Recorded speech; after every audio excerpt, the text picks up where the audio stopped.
नमस्कार दर्शक बंधु जिंदाबाद।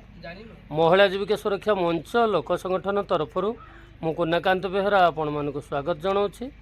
आज आम नयागढ़ जिला गणिया ब्लॉकर आड़कटा ग्राम पंचायत आड़कटा पंचायत परिसर गोटे साहिरे आम पहुँचीचु। एटी कारीगरी माने रहंती कारीगर माने रहंती एठी से हाथ तैयारी जिनिस सब तैयारी करिकी तांको जीवन अतिबाहित करती।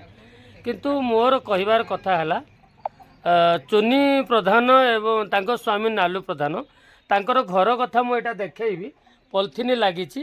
किंतु देश स्वाधीन होबार 75 वर्ष ऊर्ध्व हो सारा किंतु सरकार निघा ना जिते से भोट नवा कथा नौ किंतु लोक मैंने किभली भाव में जो मौलिक सुविधा पाइबे एथि से जाग्रत नहांती।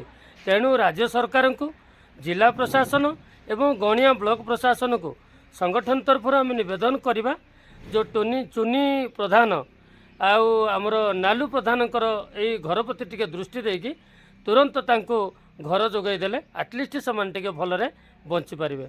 रही नमस्कार जिंदाबाद।